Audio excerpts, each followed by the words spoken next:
All right. So it's great to see you on another week. And this week we're going to go even deeper. This is a master class, so it is obviously for people who are very deep. And after last week's class, we went very deep in the month of Elul. We're going to go even deeper this week. So you're going to have to do what they call in Yiddish, halt cup. You know what halt cup means? Sugar. Hold your head. It means try to keep track. It's very hard. So we're going to open with a joke. Oh, here we go, Joe. So a man came home on the first night of Rosh Hashanah with a brand new tire. His wife asked him, what's with the tire? He said, listen, in our family, we have a custom to eat tires on the first night of Rosh Hashanah. That way it's a sign that we will have a good year. Oh my Lord. What if he got a Michelin tire? Okay. Put it in Michelin tire. Okay. It's an old saying, if you have to explain a joke, it's no good. Shh. All right. Shmuley, after the class. No, all right. So let me just let in the last couple of people here. All right. Rosh Hashanah is perhaps one of the most celebrated days of the year in the Jewish calendar. It is a time when we mark the new year.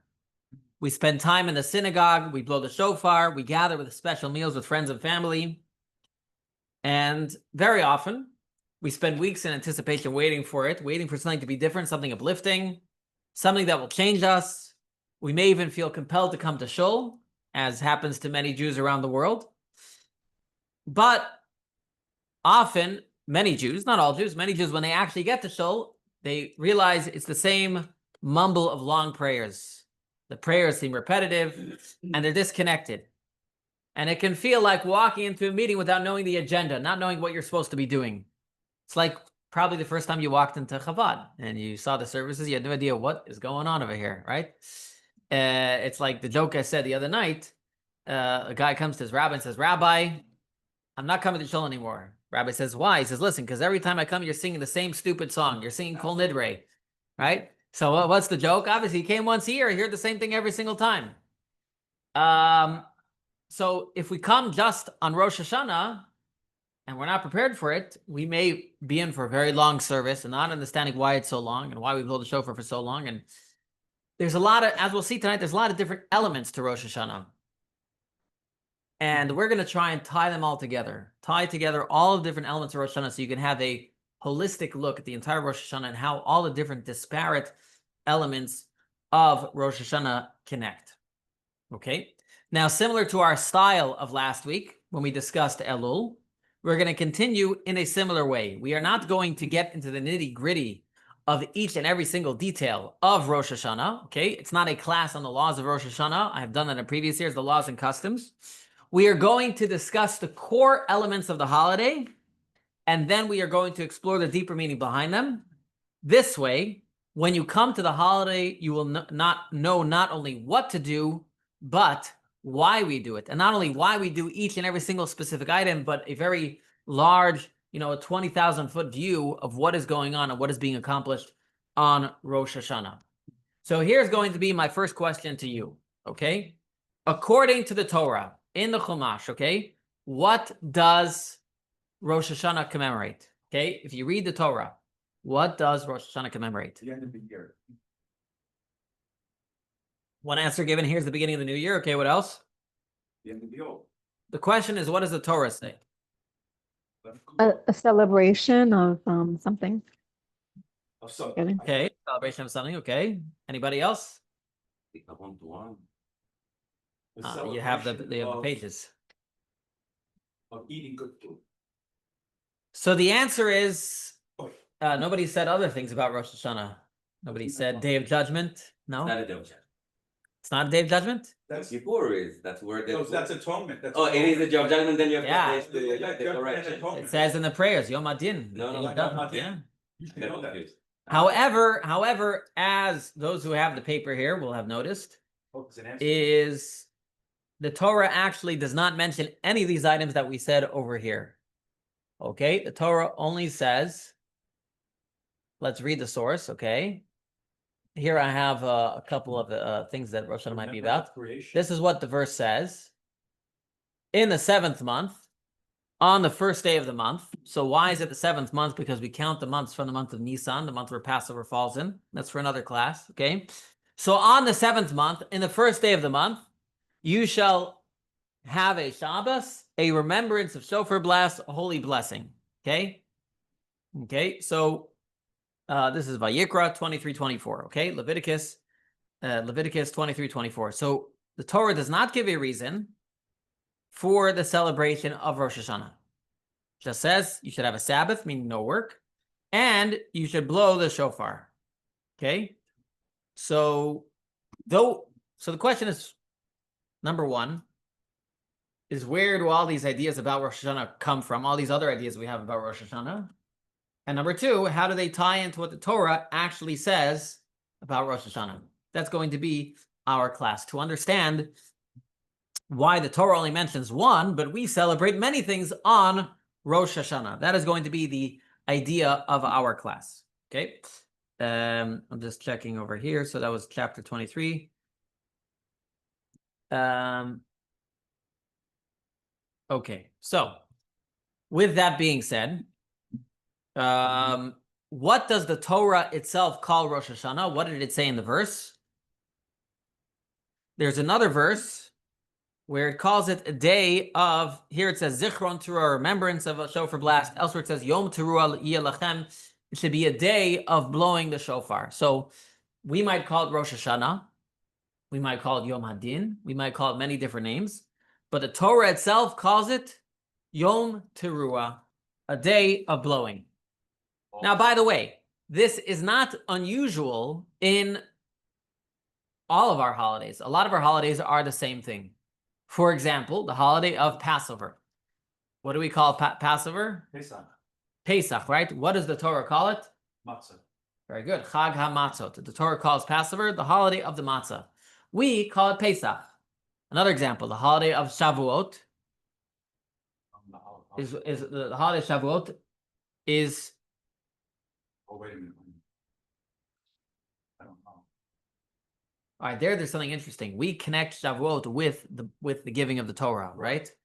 But actually, nowhere in the Torah does it say that it's connected to the giving of the Torah. It doesn't say it anywhere. It doesn't say anywhere in the Torah.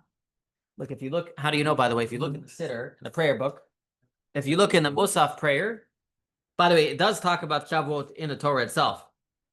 But nowhere does it say that it is the day of the giving of the Torah. That is a meaning that we have picked up and the sages teach us.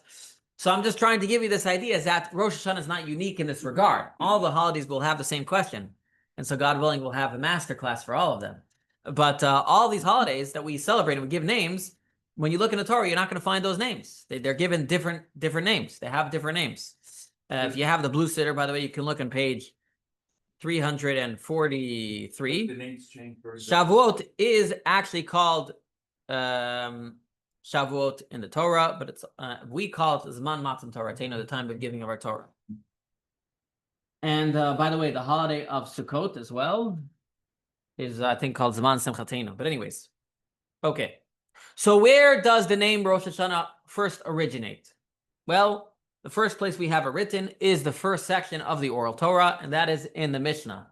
In the Mishnah, we have a mention of Rosh Hashanah. In fact, there's an entire tractate called Rosh Hashanah. It's an entire tractate of the Mishnah. It's called Rosh Hashanah. And the idea and the themes of Rosh Hashanah are very much embedded in the prayers that we say. Okay, so here's my question. Now that we're calling it Rosh Hashanah, my question to you is going to be, what does Rosh Hashanah commemorate? Or what happens at Rosh Hashanah? Those are my two questions. Creation, you said that, no, So you saying it commemorates the creation of the world? creation of man. Creation of man, not the creation of the world? Well, I guess the whole world includes men and, well, man is inclusive of all men and women. Okay, but what about the rest of the world? What about the trees, the The forest? trees, the bugs, the roaches, the cockroach, all that stuff, Okay, anybody else? everything. What else do we talk about on Rosh Hashanah? We talked about repentance. Repentance, good. What We else? talked about kindness. We talk about judgment. Don't judge me. Talk about judgment. Yeah. So here's the strange thing that we're going to have to figure out as well. Rosh Hashanah commemorates, as we said, the creation, but the creation of who? In the world, everything.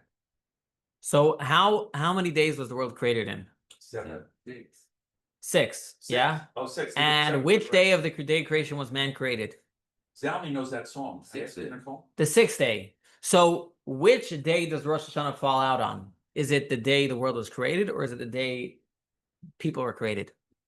I think the world. Amen. Well, the question we're going to have to answer is like this. If we're going to go with the day man is created, then how is Rosh Hashanah actually the beginning of the year, right? In other words, if we're going by birthdays, the world was actually created 6 days earlier, right? So if we're going to say Rosh Hashanah is the beginning of the year, would not the beginning of the year be at the beginning of the world, right? That's my answer. I did. Oh, you did? Okay. All right. So these are things we're going to answer throughout the class. We're going to have an understanding of what exactly goes on. Okay. So our sages tell us that indeed the day of Rosh Hashanah is the day that Adam was created. And Adam was created on Friday, okay, the 6th day of creation. Let's take a look here in the text. I believe we have the Talmud. Wasn't Eve created first? Adam was created on Friday. Adam was created first. Oh. Why was he created after everyone else, says the Talmud, so that he could enter the feast immediately. A mortal king builds a palace, prepares a feast, and only then brings in his guests. So God wanted the world to be ready for the human being. So when we celebrate Rosh Hashanah, we are not only celebrating the creation of the world, but the creation of man. And like I said, we're going to have to understand, so how is it the first day of creation? How is it the birthday of the world? We're 6 days late to the birthday of the world. I mean, sure, if I'm a narcissist, sure, it's the birthday of the world, but we're not narcissists, or at least we shouldn't be, yes. Well, the world was here, and maybe the plants and all of that stuff, but until man comes here, it's not a living planet. You have a point, and we'll develop on the idea, for sure. Buy a house, do celebration only when you move in, but the house can stay for a year. You do a you're saying once you build it, once you finish it. 10 million. Okay. So, all right, now that we discussed what Rosh Hashanah commemorates, let's talk about birthday of the world, creation of man, creation of the world. Let's talk about another name. The name Rosh Hashanah itself. What does Rosh Hashanah mean? Head. The Head what? of the year.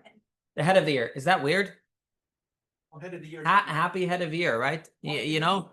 We say Happy New Year. Right, that's what most people say, Happy New Year. But actually in Hebrew, Rosh Hashanah means, Head of the if year. you tell someone Happy Rosh Hashanah, you know what you're telling them? Happy head of year, I'm gonna do that from now on. right? From here on out. You know, what did one hat say to the other? There's a joke coming. You stay here while I go on ahead.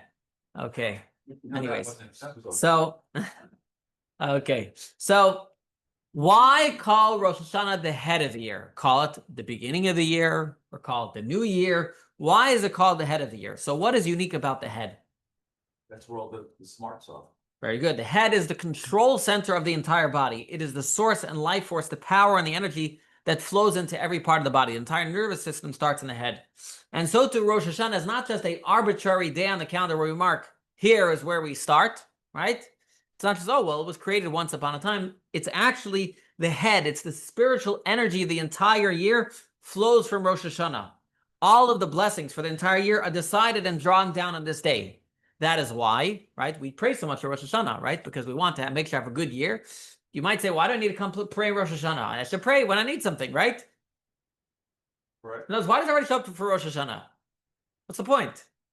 What do you mean? So it means, right? Why not show up the rest of the year? The answer is like this. It's Rosh Hashanah is when you bring, is when you, so to speak, get allotted your package, okay? Put it like this way. Imagine, you know, they're deciding in the head office, what's your package for the year? And then throughout the year, you unpack the package, right? The same thing. Rosh Hashanah, it's allotted. How much money you're going to make, how healthy you're going to be, how many kids, all the different things. Then throughout the year, you need to pray every single day to unpack those blessings. But the entire package is decided on Rosh Hashanah. But what happens if they decide to reduce your salary on? So it says it's actually possible. If you pray in Rosh Hashanah, you don't pray the rest of the year, you won't be able to unpack the entire suitcase. But, You may have some blessings left over in your suitcase. but truthfully, don't we pray every day? We do. That's exactly the point. This Oh, is what okay. I'm explaining. Oh, all right. We pray in Rosh Hashanah at length because that's when we create our package. And we pray every single day to open up and unpack the package, unpack those blessings every single day. And that is why it's called Rosh Hashanah. It's the head of the year. It contains everything in the following year. But still, you can't just pray in Rosh Hashanah and not pray the rest of the year. Or you can't just pray the rest of the year and not pray in Rosh Hashanah. You need to do both. Okay. But ironically, it's one people that don't come the rest of the year, they come on. Rosh Correct, Hashanah. correct. So they may have, unfortunately, many unrealized blessings, and we have to educate them that the ones I a remember year growing up, we see a lot of people in shul that I never saw for a whole that year. doesn't happen anymore nowadays.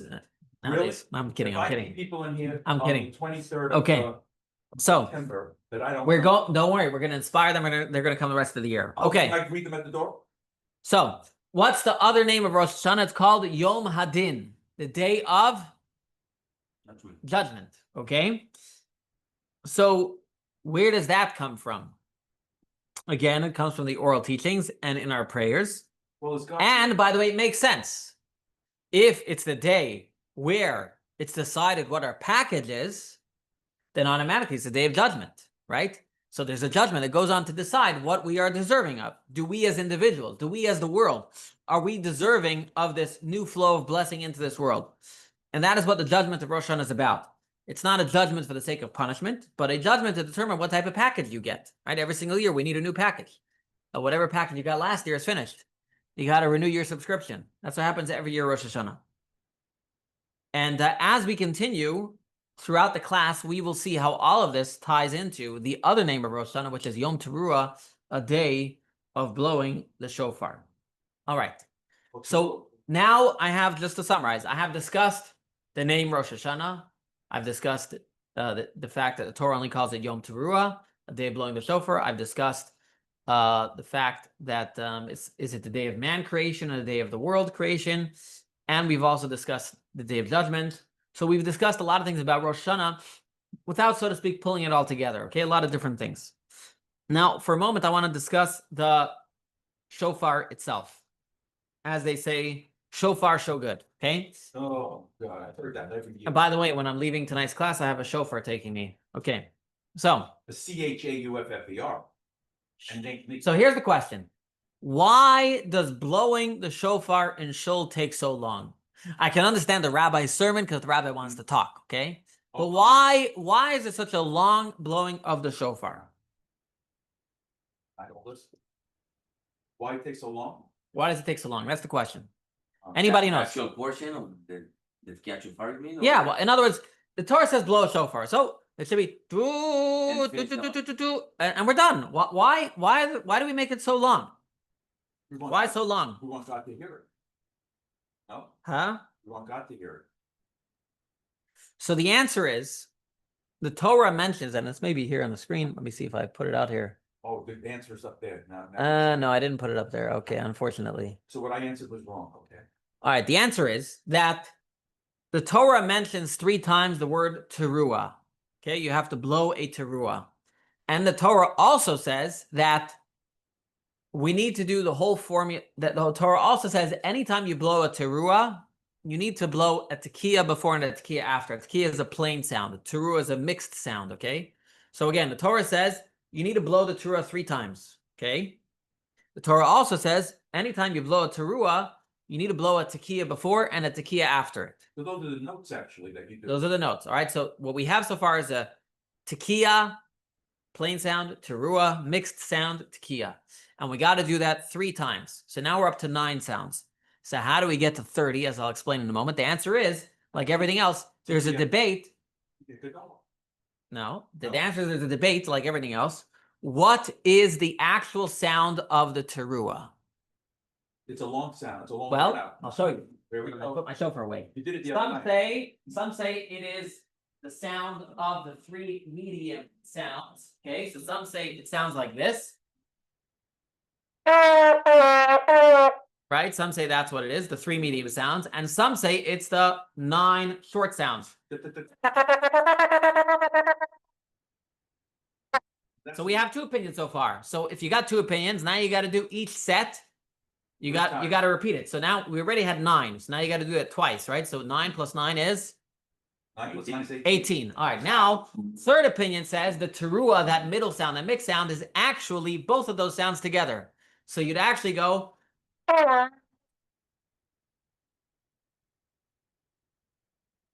So, and you got to do that 3 times. But this sound is actually, the middle sound is actually made up of 2 sounds. So this set of 3 is actually not 9, but it's actually 10, 11, 12, right? You got to add 3 more sounds. So 12 plus 18 is 30. Very good. So the main mitzvah of blowing the shofar is 30 blasts. So when you look in the siddur, you'll show up to shul, you'll see there's 3 sets. Okay. Exactly. One is for one opinion. One set is for one opinion. 9 sounds for one opinion. 9 sounds for the second opinion. 12 sounds for the third opinion. Altogether, how many blasts? 30. Okay. But it doesn't stop there. Then as you stay further on in the services, during the prayers, in the middle of the Amidah, in the middle of the silent prayer, suddenly the rabbis are blowing the shofar again. What's going on over there? Why are we blowing the shofar in the middle of the prayer service? In the middle? Yeah. The answer is, and I'll show you from the Talmud, and this should be on the screen, I think. Here it is. All right. It says over here on the screen, say before me verses of kingship, remembrance, and shofar. Kingship, so that you should crown me as king. Remembrance, so I remember for you with good. And with what? With the shofar. So the Talmud says we need to say verses of kingship, remembrance, and shofar. And so throughout the second Amidah, the Musaf Amidah of Rosh Hashanah, we say verses of kingship, verses of remembrance, and verses of shofar. And each section of verses we mention, we blow the shofar each time. So in the silent Amidah, we're going to do another 30 blasts. And in the repetition of Amidah, we're going to do another 30 blasts. And so with that, you get up to 90 blasts. And then the rabbis also added an extra 10 blasts at the end of the Musaf. So now you're up to 100. And then there's another custom at the end of the prayers to do another 30 blasts in case someone missed the earlier ones. So technically we get up to 130. So the main mitzvahs here are 100. All right. Then we repeat them in the Musaf because we want to connect them with the verses of kingship, remembrance, and shofar. And since there's a repetition of the Amidah, we do that again. So now you've got 90 sounds. And then the sages wanted to end the prayer with some shofar blasts. So you're up to 100. And then we have a custom of adding some at the end. That's custom, okay? Just in case someone missed it. So now up to 130 blasts. So next time you go to shul and you wonder why is there so much blowing of the shofar, now at least you can understand what is behind it, why we're blowing the shofar so much. Okay. We have now gone through the guts of the main elements of what happens, of what we do on Rosh Hashanah. And now we're ready to move on to the second part of the class where we're going to get the overview of what happens at Rosh Hashanah spiritually, and we'll give meaning to all these different disparate ideas of Rosh Hashanah. So I'm going to summarize what I said till now. Number 1, in the Torah, Rosh Hashanah is called Yom Teruah, day of blowing the shofar. The Torah never spells out exactly what the day commemorates. The Mishnah, the Talmud, our prayers learn about its connection to judgment, the new year, the creation of man. We also saw that this day is not just the beginning of the year, but the head of a year, that the source and energy of the blessings for the entire year comes from that day. We also saw that according to the Talmud, Adam was created on this day. And we explained the structure of the shofar, how we blow the 30 blasts, and then we blow blasts that are connected to kingship, remembrance, and shofar. That's a lot of details. So the next stage of class, we are going to get to the bigger picture. And we are going to start with a line. We're going to base our entire discussion based on a line in the prayer service of Rosh Hashanah. So let's take a look in the prayer service of Rosh Hashanah. And this is on your papers. It says the Musaf liturgy, number 3. It says in the verse, it says based on the Talmud, Zeh hayom t'chilat ma'asecha zikaron l'yom rishon. This day, meaning this day of Rosh Hashanah, is the beginning of your work, a remembrance of the first day. So let me ask you, what does that mean? Say that again. It's on the screen. This day, this is the day, the beginning of your work, a remembrance of the first day. remembrance when the day was, when the world was created. No?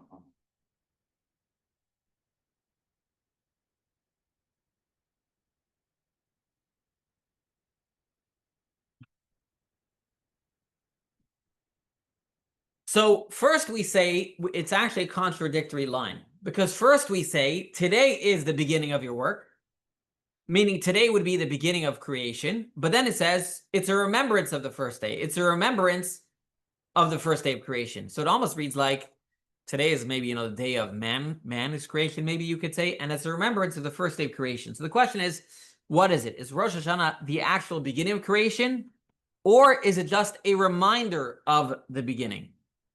Okay? And what we're going to get to is Rosh Hashanah is actually both, which is kind of impossible, but it actually is both. It is both the beginning and a remembrance on the same exact day. Okay? So to understand how that's possible, we are going to have to delve deeply into Rosh Hashanah. Okay? Let's start with this. When God created the world on the first day of creation, which is, by the way, the 25th of the month of Elul, which is also Menachem Mendel's birthday. Okay? That's your son's birthday. Yeah, it's my son's birthday, yeah. What was the purpose of the creation of the world? Anybody who's been around for a while knows, right? What was the purpose of the reason the world was created? Place for us to rock around. What was the purpose of the creation of the world? Just for us to have fun? No. No, I mean, we had to have a place to live, to grow, to multiply. To start the work.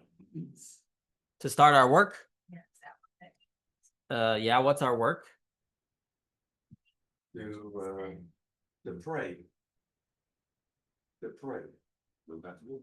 Anybody from the Tanya class can tell us what was God's intention? To do mitzvot and so God can live here amongst us. Very good. To make a home for God. God wanted a home here on this earth. God wanted a place where he could feel at home. Why do you pick As our sages say, Kol ma shebara kadosh baruch hu ba'olamo, everything that God created in his world, lo bera'o, he did not create it, ela lechvodo, for his glory, for his honor. This entire world is here not so we could have fun, but to create a home for God. Now, what does it mean to make a home for God? It's something only that human beings can do. Nothing in this world has enough self-awareness to recognize things outside of it, right? All creatures of this world are focused on themselves. Only human beings can think in existential terms, in terms of outside of them. And the Medrash actually tells us that this is indeed what Adam did on the first day of creation. Adam, it says, gathered all the animals. And I don't know if it's on here. I didn't spend enough time on this. I didn't. Okay, it says that Adam on the first day of creation, he gathered all of the animals and he's told them, come, let us bow down and kneel before God our maker. And all of creation said, the Lord reigns, he is clothed in majesty. So how did he manage to do that with all the animals? created after He was created after everything, which means the intention of the creation of the world did not start to become revealed until Adam was created. Because the world, till Adam came around, the world, everybody was focused on themselves. It'd be just a big National Geographic, right? What's National Geographic? Dog eat dog world. Just all the animals are focused on survival. Adam brought into the world for the first time a recognition of God. That the world wasn't just an existence, a place to live and let live, right? The world is not just a place to live and let live. It's a place where we are meant to reveal God. And that is why Rosh Hashanah is called the beginning of your work. It's like Matan said earlier, is if you have a house, but the house is really nothing until you start living in it, right? You could have the house sitting there for 5 years, but it's doing nothing. It's a house, not a home yet. It's a house, very good. It's a house, it's not a home. So the beginning of God's work, it's not completed. Adam only started it, right? We're still working on it till Mashiach comes. We're still trying to make this world a home for God. But it was the first day. It's like the first day you move into your house, right? It's the first day that the meaning and the content and the purpose of the world started, right? The first day that it happened. So that is why we say this is the beginning of your work.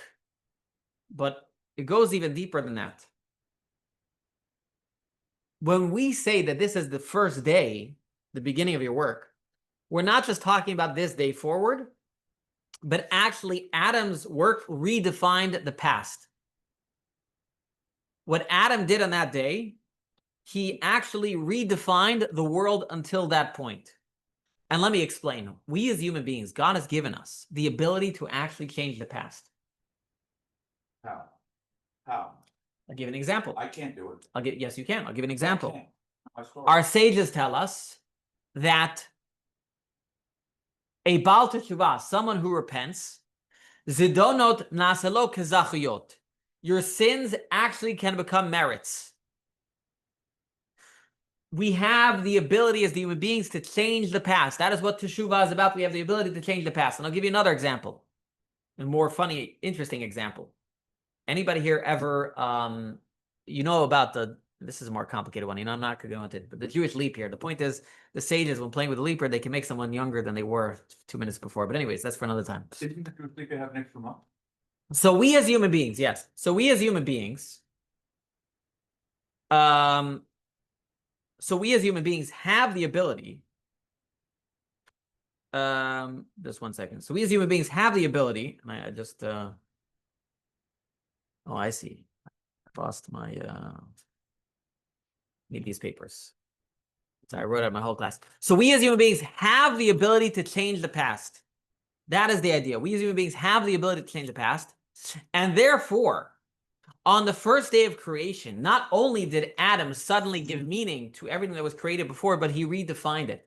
It's as if the world wasn't there before, and suddenly we see it in a whole new light. It's like it was dark before, right? It's like a dark room, and suddenly the lights turn on. The room was there, but nobody could really see it. In fact, our sages explain, what is the Hebrew word for world? Olam. Olam. What does olam mean? Olam milashon ha'elem. Olam means concealment, okay? In the first 10 days, in the first few days of creation, the world concealed what it was for. Creation was hiding its meaning. It wasn't clear why it was there. Adam and Eve redefined the world. It wasn't just a continuation the past 5 days. It was as if the world was born anew. Not to quote from any other religions over here, born again. But that's kind of the idea. It's, so to speak, sure, the world was around for 5 days, but we've given the world an entirely new energy. It's like the light's been turned on. Till then it was like an object without a purpose. Right. On the first day, once Adam was created, there was. Yeah, once he was created, there was light in the world, and then he sinned, and the light was hidden. Yeah.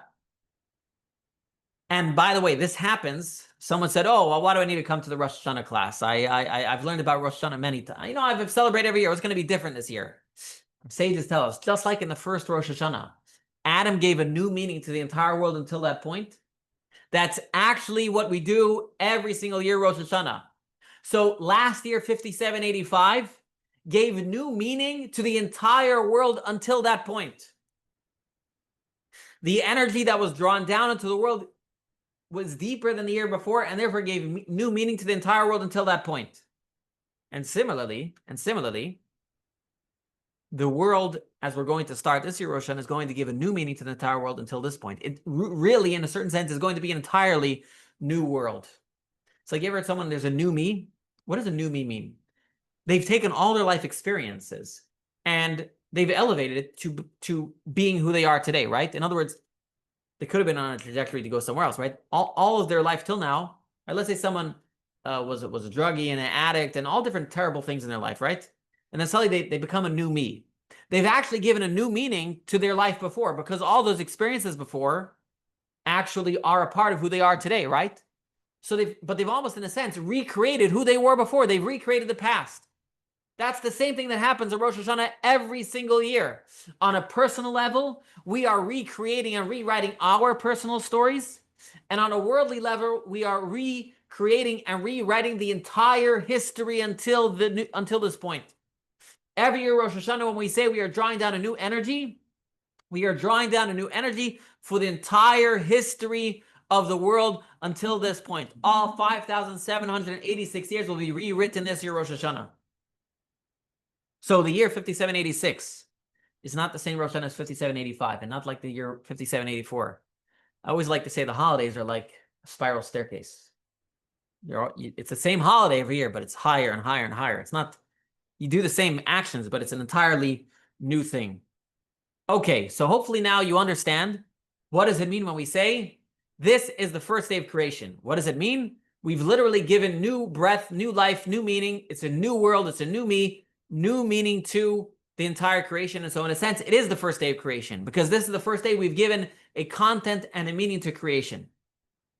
So if so, what does it mean? The next side where it says a remembrance of the first day, a remembrance of the first day. What does that mean? What is the content of a remembrance of the first day? So again, here's the line. Where is it? No, right here. This day, the beginning of your work, a remembrance of the first day. So now we have to explain what is the remembrance and why is remembrance important. So here I'm going to tell you something fascinating, which is going to totally uproot everything I've said till now to a certain extent. Till now, what I said is when Adam and Eve are created, there's a certain energy they bring that was not there before. They can reveal the purpose of the world. There's one, so to speak,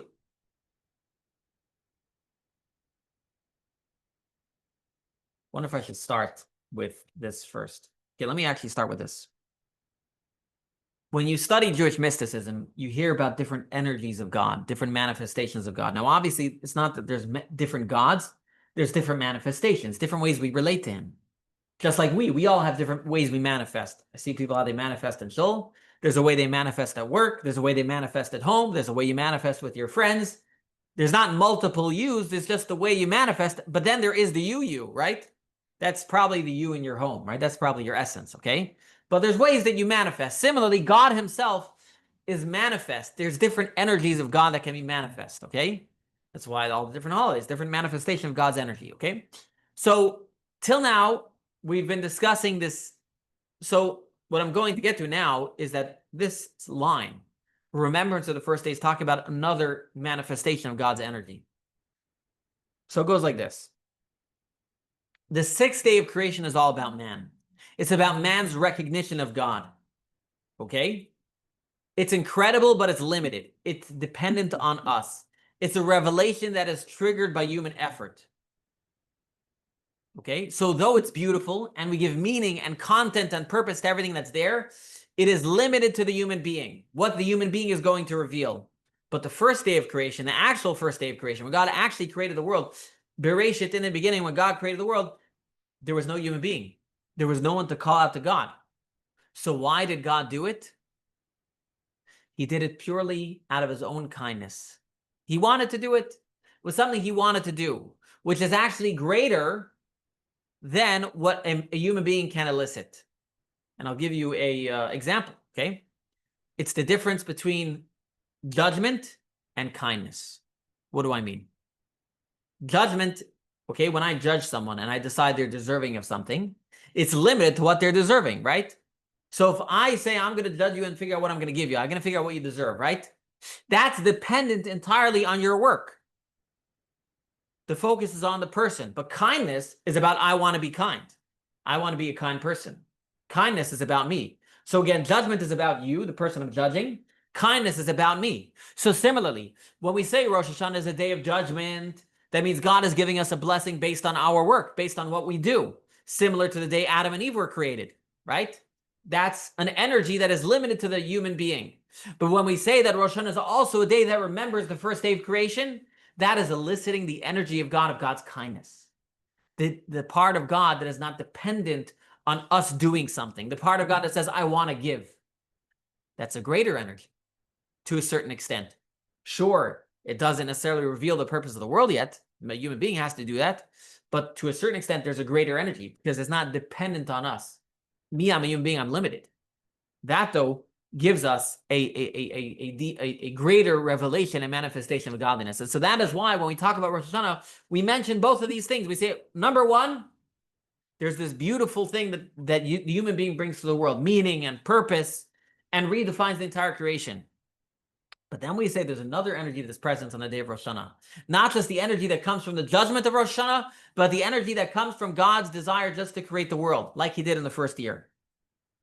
Okay? So the 6th day is the greatness measured through man, and the first day is the pure kindness measured through God's desire and kindness. And every year in Rosh Hashanah, when we say these words, when we say a remembrance of the first day, we are trying to elicit those blessings from God, a kindness that God showed simply because he desired it, the light of the first day. But now I want to say, even that manifestation of God is limited. Why? Because it's still not God's essence. Remember I said earlier, we have different manifestations. So there's God, how he's manifest based on what we bring out from him. There's God, how he manifests what he wants. But then there's the essence of God. We have not yet reached the essence of God yet. I'll give you a story to illustrate this. There was one time a Hasidic Rebbe, the Alter Rebbe, was sitting in his home with his grandson. And the grandfather asked his grandson, he said, "Vu is Zayda? Where is your grandfather?" So the grandson grabbed his arm. "Ah, here's Grandpa." He says, "No, that's Grandpa's hand." Sounds like, a dad joke almost, right? So he says, he grabs on his feet. He says, "No, that's Grandpa's feet." He holds his face. He says, "Oh, no, that's Grandpa's face." He holds his beard. "No, that's Grandpa's beard." He hugs him. "That's Grandpa's body." Nothing's working. Heart and soul. Listen to the story. Nothing's working. So nothing's working. All right. So finally, the end of the discussion, Grandpa starts to leave the room, and then the kid cries out, "Zaidi!" And the Zaidi turns around, and the grandchild says, "Aha, that is the Zaidi." There's no specific element of Grandpa that's coming. His entire being is showing up for his grandchild at that moment. There's no specific manifestation. The entire being is ready at that moment. Once he finds out what it is, there might be a specific manifestation. But at that moment, when a parent turns to their child, they turn with their entire being, ready with everything, with their entire being.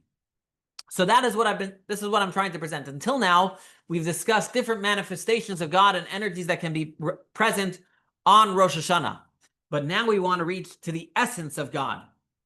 How do we reach the essence of God? And the answer is also from the Jewish people. But we have to reach into our essence to reach his essence. I'll say that one more time. We have to reach our essence to get to his essence. So in other words, the first stage was our deeds elicit God's blessings. The judgment where God judges our deeds elicits God's blessings. Then the second stage was, no, God just desires to create the world without a need for anything. That's a greater manifestation of God. But if we want to reach God's essence, just like that child, we need to call it with our essence to God's essence. And how do we do that? Any ideas? What is that symbolized with? Right. No? The soul. Right. So it has to be the cry, the deepest essence of our soul. What you said? Your soul. And what symbolizes the cry of the deepest essence of our soul? Prayer. No, again, I'm wrong. The love. Love of God. What thing on Rosh Hashanah symbolizes the deepest cry of our soul? Shofar. The shofar, very good. The shofar. The shofar symbolizes the cry of the deep essence of our soul. There's no actions, there's no deeds. It's a simple cry, it's a simple sound, right? Everybody wonders, why don't we have, if we want to blow something on Rosh Hashanah, we should get nice trumpets and flutes and violins and get some nice instruments. Why are we blowing this ram's horn? But now we understand the reason. We want to symbolize, and I'll explain it more as we continue in this class, but we want to symbolize that deep cry from the essence of our soul. And when we cry from that deep essence of our soul, when the deepest part of our soul cries out to God, not a specific action, when the deep essence of our soul cries out to God, God in turn turns to us with his deepest essence towards us. Okay? And by the way, so what this means, by the way, is every single year, we're drawing down a deeper revelation of God's essence. So it grows every year. Every year we get a deeper revelation of God's essence. But when will the full revelation of God's essence be revealed? When the Mashiach comes. Very good. When Mashiach comes, then there will be no boundaries. God's essence will shine in this world. So until the times of Mashiach comes, we need these other modalities and shines and manifestations of God. Until the Mashiach comes, we don't have God's full essence. We need God as he's manifest based on our deeds. We need God as he's manifest based on his kindness. But when Mashiach comes, when we get the full blast of God's essence, there will be no more need for any of these lower revelations and manifestations of God.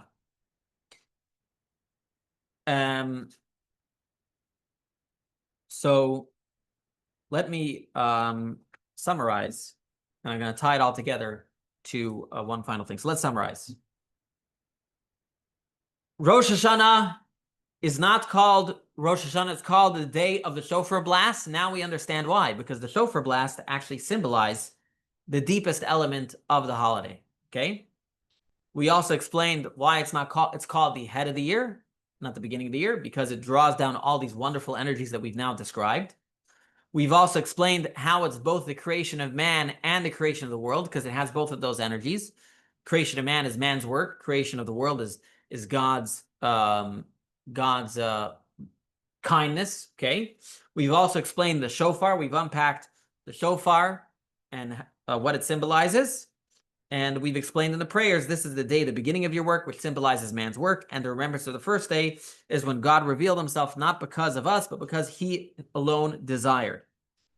And we explained how the deepest essence of God comes about through the shofar. And this will all tie in to something we spoke about earlier. We said on Rosh Hashanah, by the way, all this also explains why there's so many disparate things on Rosh Hashanah. It's a day of judgment, and a new year, and there's a whole bunch of different things. Now you understand. There's three different energies. We're drawing down to Rosh Hashanah. So obviously there's a bunch of different elements to Rosh Hashanah. There's not one thing about Rosh Hashanah. There's so many elements of Rosh Hashanah because it's the new year. We have to redraw all the energies, and we have to redraw 3 new energies.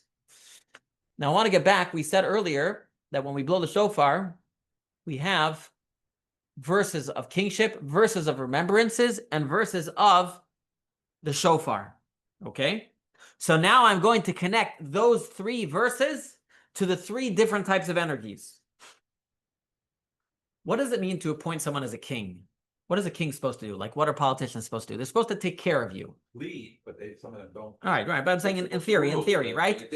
So a king means they're supposed to lead, they're supposed to rule, they're supposed to run the country, give you what you need. That refers to a very tailored type of energy, a very limited energy, right? And that's similar to the energy we draw down through our actions, right? Through our actions, we draw down the energy that's needed for us. That's symbolized through the kingship. The kingship says, I'm going to give you exactly what you need. I'm going to give you what you need to survive, to live. That's a similar energy to what is drawn through our actions, through the day of judgment, through proclaiming God as king. Then we have Zichronot, remembrances, is the higher energy. Why? What does a remembrance mean? A remembrance actually means, a remembrance is actually for something that's not in front of you, right? You only need to remember something that's not in front of you. A remembrance is something that's far, right? It's not here. It's in the past, something that's been. That hints to an energy of God that is not like in, but more aloof. That's similar to the energy that came from God on the first day of creation. It's like a more generalized, a very powerful energy. I would just explain it in other words. In our personal lives, we have 2 different energies that energize our bodies. We have an energy that energizes us in general, gives us life. And we also have an energy from God that gives us specific power. For example, we have the ability to move our hands, the ability to see, the ability to hear. All those are also spiritual energies, obviously manifest in our muscles and everything, but those are spiritual energies. So we have 2 different types of energy in our life, a general energy and a specified energy. That's why sometimes you could have someone who has a certain faculty that doesn't work. Maybe their hand doesn't work, but it's still alive because there's 2 energies. There's an energy, a general life energy, and there's an energy that's tailored. So these are these 2 energies that we're talking about over here. The energy that comes about through judgment, the energy that comes about through man's work. That's the tailored energy. The energy that comes about through just God's desire that created the world, that's like the general life force of the world. It's a greater power, and it gives the general life to the entire world, okay? And by the way, today we bring that energy through our service as well, but it's for another time. All right, the final level of energy that we draw on Rosh Hashanah is through the shofar, Shofarot. That is God's essence, and that is what the blowing of the shofar symbolizes. Is the inner, that quiet sound, right? It's like a cry, that cry that comes from the deepest essence of our souls. And these are also symbolized in our own personal lives as well. These three types of energies, by the way. We have our inner powers, our mind, our heart, our intellect. We have our more encompassing powers, like our will and our desire. And then we have the essence of our soul, which is which corresponds to God's infinite light. Okay. So with all this, I know this is a deep class. So with all of this, we can now understand why the shofar, it's not words, it's not logic, it's the raw cry and the essence of the soul. But here's the question we need to answer. If it's truly the essence and the cry of our soul, why don't we just have a crying session at the synagogue? Why use the shofar? What session, crying? A crying session, yeah. We should just all cry from the depths of our soul. Why are we using a shofar? And the answer to that is very simple. For those who have come to our Tanya classes. Wow. What are we trying to do? We're trying to bring God's essence into this world. So God can be manifest in this world, in the very lowly physical world. Remember, our job is not only to elevate ourselves, but to elevate the world around us. Therefore, it makes sense that the expression of our soul, the expression of our cry, the expression of the cry of our soul will happen in a very simple animalistic object to symbolize that we want to bring God's essence to every single corner of the world. When we cry out with our soul to bring down God's essence, we want to do it with a very physical object because we want to make sure we're bringing God's essence, not just to ourselves, but to the world around us. And so now all of the elements, hopefully, of Rosh Hashanah make sense. Judgment is true. That's one element. Creation of man, true. That goes along with judgment. Remembrance of the first day, also true. And the Torah finally says, and the one that Torah mentions, because it's the deepest part of Rosh Hashanah, is the blowing of the shofar. That is why that's the one that the Torah mentions. Not because the other ones aren't true, but because that is the deepest element of Rosh Hashanah, is the blowing of the shofar. And that is why we spend all day of Rosh Hashanah. The only mitzvah of Rosh Hashanah, it's not to dip apples in honey, it's not to sit in the synagogue, it's not to have kiddush, it's not to spend time with your family. The only mitzvah of Rosh Hashanah is to blow the shofar. And now we understand why. Blow it and hear it. Blow it or hear it, either one. Yeah, blow it or hear it. That's why you bring all the kids in, I guess. Yeah, yeah. So this here, when you stand in the shul and you hear the shofar, realize it's not just a sound, it's not just a mitzvah, it is the essence of your soul crying out through a simple piece of matter. And this cry is what renews the world. It recalls God's infinite kindness, and most of all brings God's very essence into the lowest part of the world. So when you sit in the shul this year, think about how much more you can reveal the essence of your soul, because that's really what the day of Rosh Hashanah is about. And by the way, this ties very much well with what we said about the month of Elul. The month of Elul was a time when we said God is willing to bring us in. And through the work in the month of Elul, getting closer and closer to God, we'll be ready in Rosh Hashanah to be able to reach and cry out from the deepest part of our soul. And so when you stand in shul this year, Rosh Hashanah, why do so many people come to shul in Rosh Hashanah? I think it's the same reason, because their souls are crying out. Their souls are there. Their souls want to shine. But you want to make sure you don't just let it shine in Rosh Hashanah. If that godly soul is there, let it shine the rest of the year. Take upon yourself positive actions you're going to do the rest of the year to make sure that the essence of your soul, what is the essence of your soul? It's that part of your soul that just does not want to be disconnected from God. That's what the essence of your soul is, right? It's not, I want to connect to God for a reason, because he'll give me goodies, because he'll be nice to me. It's the essence of your soul that wants to connect to God, because that's the deepest part of who you are. And I want to end off with a story, maybe two stories that bring out this idea. So one story goes, there was one time a Jewish child, who was traveling in the dead of the winter, and it was raining, it was snowing, and unfortunately he couldn't go on any further, and he got hypothermia, and he was dying, and a Russian peasant picked him up and brings him home. And by the time the kid woke up, he didn't remember who he was. He didn't remember he was Jewish. He didn't remember anything. So the farmer said, we don't have any kids. We'll raise him as our own. So they're raising this kid as their own. Not Jewish, but this kid was Jewish. Anyways, one day the peasant this kid started, this Jewish kid, his name was Moshe. He started to run the business, and so he would go to the marketplace once a week and sell stuff. Anyways, one week he shows up to the marketplace and he sees very few people are there. So he asks around, why are no people? He says, oh, the Jews have a holiday today. The Jews have a holiday? Interesting. Let me go see where they go. So he goes, he walks by their prayer house and he hears the melodies and something sounds familiar to him, but he can't place it. And he walks inside and he's listening and watching and it looks all very interesting and familiar, but he has no idea why or what it is. And then suddenly it says that the shofar blew and all of his memory came back to him and he remembered everything all about who he was and what he was. And so why is that? Because that shofar pulls to the deepest essence of our souls. It brings out the deepest part of who we are. And that's really what the blowing of the shofar is. And I'll tell you one more story. The other story is... True story. It's a true story. Does he have a finest family? I don't know. The other story is that there was one time in the Baal Shem Tov shul, there was they were praying, and there was a peasant that came in, a Jewish peasant, and he didn't know how to pray. So he's sitting there in the back of the shul, and he says, you know what, I don't know how to pray. I don't know the words. Let me just call out to God. I'll just say the sounds I know. So he starts making animal sounds, because that's all he knows how to make it sound. He doesn't know how to read. He's illiterate. So he starts saying "kukuriku" like a rooster, and everyone's tried to shush him, right? Shh, shh, shh, shh. And the Baal Shem Tov said, no, let him do this. Let him, say his piece, because he's calling from the essence of his soul. That's the essence of his soul. We're all sophisticated and we're trying to pray and find meaning. He has actually reached the essence of his soul. He's actually crying from the essence of his soul. So I'm not telling you that you all should come to shul and say kukuriku. Obviously, this is a unique case. But this is the idea, is that the shofar is this expression of what comes out of Rosh Hashanah. Rosh Hashanah is the day in which we want to bring down all these three beautiful energies back into the world. And the deepest of them all comes about from the shofar, when the essence of our soul shines bright and shines nice. So hopefully you will enter this year Rosh Hashanah and you look at all the different things that it says about Rosh Hashanah. You'll have a deeper understanding of what exactly we're doing in Rosh Hashanah. And may this year, 5786, we're going to rewrite the history books. We're going to bring down the greatest revelations ever yet known to this world. And may it be actually the revelation of Mashiach. May it come b'mehera b'yameinu. Amen.